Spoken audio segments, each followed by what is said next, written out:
You are probably doing these 5 habits that you think are healthy but which aren't good for you at all. In today's video, I'm going to be explaining why and how you can fix those to improve your health in order to become healthier. If you're new here, hi, I'm Melina and I'm a passion teen. I share with you tips and vlogs to help you becoming healthier, taking care of you, and success in school. The first common mistake is calorie counting. I know, I used to calorie count every single day and I used to track all of my calories, all of my meals, but I can guarantee you that it is so bad. Please stop calorie count. Except if you're in a bodybuilding competition, you do not need to calorie count.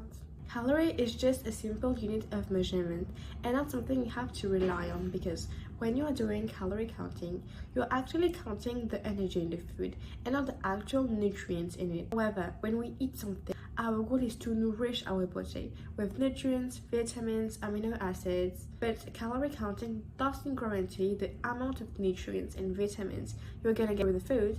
It just guarantees the energy you will have after the meal. For example, this is 500 calories, but this is also 500 calories. But you know that this meal is going to nourish you because it has so much nutrients in it, rather than this meal will have any nutrients in it to nourish you. It will just fill you. So rather than just counting your calories, please focus on mindful eating. Be mindful of the food you're eating and the nutrients and the vitamins you're getting in. You stop counting your calories and you focus on whole foods and nutrient-dense foods rather than just calorie. Moving on to the second mistake, which is excessive cardio. Again, I used to think that the more cardio you do, the faster you will lose the fat. But that is actually so wrong, and I'm mainly talking to women because our hormones are so sensitive. So please stop doing excessive cardio. When you are excessively doing cardio, and I'm mainly talking of high intensity cardio such as running or HIIT workouts, your body doesn't lose fat or just a tiny amount of fat. You might wonder why. Well, it's just very simple, because when you are doing high intensity cardio and excessively, your body first uses glycogen, which is basically the glucose you have in your muscles, and then use the fat. However, in most of the time, your body doesn't even have the time to use the fat because it uses all the glycogen's level and then use a tiny amount of fat. So you end up losing muscles and not that much fat. When you're looking for a little weight loss or just trying to tone your body or moving your body, whatever, you end up losing all of the muscles you have and you're keeping all the fat. The muscles actually make you tone, it makes you lean. And when you're doing excessive cardio, you're losing the muscles. So you're losing this kind of lean and toned body, and you're keeping the skinny fat body because you lost all the muscles and you kept all the fat. You are also disrupting your hormones. If you're women, our hormones are so sensitive, and for example, cortisol, thyroid, or leptin can be disrupted, and when they are disrupted, they can make you gain fat. So cardio isn't bad for you, it's pretty good. You just have to limit the high intensity cardio to 2 to 3 times a week to maximize resting in order to have healthy glycogen level, to look more toned, and just to be healthier. The third mistake is intermittent fasting. Intermittent fasting is a time restricted eating, so you eat in a window of 8 hours and you then fast for 16 hours. Intermittent fasting has its own benefit.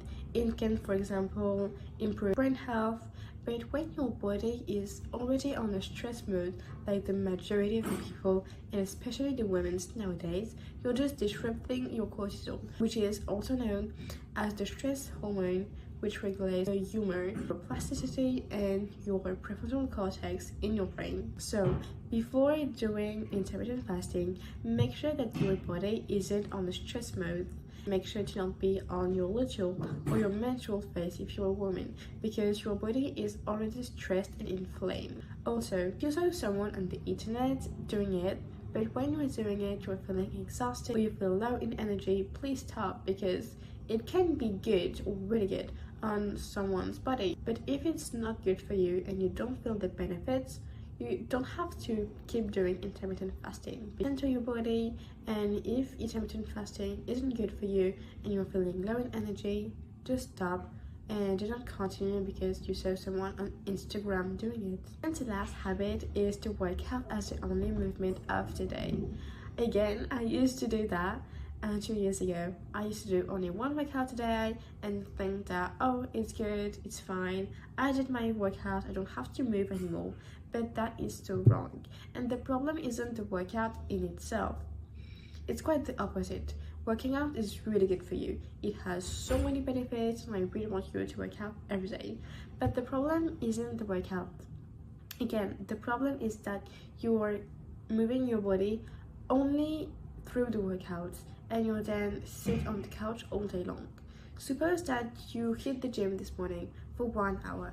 Yes, it's fine, you use your muscles, you use your body, but the problem is that at the end of the day, you move your body for 1 hour on 24 hours, which is not enough. It isn't meant to be sat all day long on the couch or at the desk. It's move. You have to move your body a bit, even if it is 5 minutes every hour. You have to move your body. It is so important. So instead of just doing one workout in the morning and then sitting all day long in your couch or at the desk, do some movement through the day. It can be every hours or every 2 hours if you really don't have the time. But I understand, like, if you do not have the time to go on a 3 hours walk, it's totally fine. I mean, I understand. Not everybody has time to go on 2 hours or 3 hours walk, but at least you have to make sure that you move your body through the day. It can be going to the toilet, doing a few stretches, or just grabbing a glass of water. You're at least moving your body for 3 or 5 minutes. And yes, 5 minutes of movement isn't that much, but at the end of the day, what matters the most is how much you move your body. In my opinion, walking is the best form of movement. I personally walk 1.5 hours or 2 hours a day, and it has so much benefits. If you want a video about walking, just tell it to me in the comment. But it can be a 10 or 15 minutes walk after a meal, or just going to somewhere by walking instead of taking the car, for example. And it already adds 1 hour of movement in your day, which represents around 8,000 steps a day, which is enough to get health benefits. So instead of just doing one workout a day, make sure to move your body. Make sure to walk, grab a glass of water, or just doing a few stretches. Just move your body. It's so important. Moving on to the last mistake, which is fearing fat. Again, I used to do that too. I used to fear fat so badly. I used to remove all the fat in my meals, and I just ended up losing my periods and being exhausted all day long. I eat fat every single day in every single meal I eat because it is so. And again, I'm mainly talking to women because our hormones are so sensitive, and if you stop eating fat and you're fearing fat all day long, you will just end up like me, losing your periods and being exhausted all day long, which is not what we are looking for. Important. For example, I eat olive oil, nuts, seeds, fatty fishes, and avocado every single day because it is so rich in polyphenols, vitamin E, and omega-3s, but so much more other vitamins and nutrients. Here was the 5 healthy habits I used to do at the beginning of my health journey that I just stopped doing because they were so bad, and I hope you will stop that too after watching this video.